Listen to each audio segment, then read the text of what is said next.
your relationship centricity comes through across all your jobs. And you told me a fascinating story once about a conversation that you had with a divestiture that you had to have with a company of yours. You actually conducted all the negotiations, etc., with this broader relationship in mind. Could you share some insight on how you went about it? Sure, sure.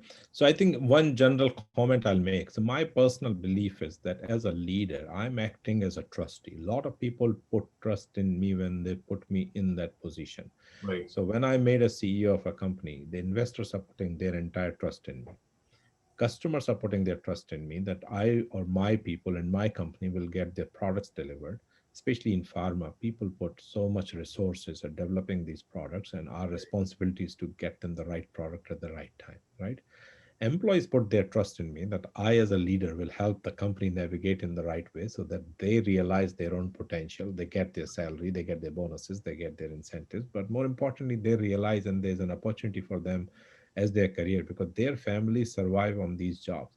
So I always judge myself, as a trustee of all these people, and I always make decisions that am I doing the right thing as a trustee, balancing that. So in that context, this is, a few years ago, we were looking at divesting a business, which was a large business, has done very, very well. And it was in a sector that was very much in demand. So there was a huge demand from that sector and a huge investment opportunity for private equities and other investors to invest in. We had to do that in a very short time to meet some other needs. So we worked independently to line up some very known investors who were investing in that sector, and we got a very good feedback. We got very good offers that were really looking good, and it felt very good that we were able to do all of that and get the kind of value. Somehow in my mind, I thought that there can be a better option out there. There can be a better opportunity out there, or there can be a better valuation, because I could see the companies that were doing well. I also knew that the asset that I was running, the company I was running, had a potential to create a bigger value for a different type of organization.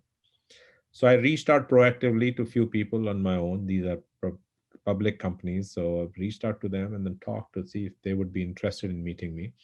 One of them, um, you know, decided to meet, and then I went to Europe to meet him. I had to take a very early meeting. The only time we could meet was at 6:30 a.m. in Wow. November. So it was very early, dark. Even the restaurants were not open. So the restaurant where my secretary booked the place was actually shut down. So we had to find a coffee place next door. And what I did is, while I had these three or four offers from very good investors, in my desire to maximize the value and to do the right thing for the investors and the customers, I, went on this journey to explore if there's somebody else who would be willing to really, talk. I made an investment thesis, which I shared with this prospective buyer, saying how this asset will actually create a lot of value for their entity. And they got very excited, and then they said, "Yeah, it's worth looking." And then they started doing their diligence, and very soon they realized that they can make significant value. So they ended up buying that asset from us in a very short period of time at a significantly higher price than what we were getting from the other investors. So a very fulfilling experience, that proactive thinking, taking some risk, trying out, even though you had an option, but let's try something different. Can it really generate value? Really paid off. What was more important is the way we approached it. We did it so that we can justify to other why this will make sense. So it was a win-win situation. That company did benefit significantly from the acquisition. Our investors benefited. Our customers benefited because now they had a more end-to-end solution. So they don't have to deal with two different suppliers. They can work with one large supplier. And the employees benefited, actually, except for me. All the employees went with the transaction. So they had a job, at least at that time, and a career path with a bigger company. So it was a unique situation.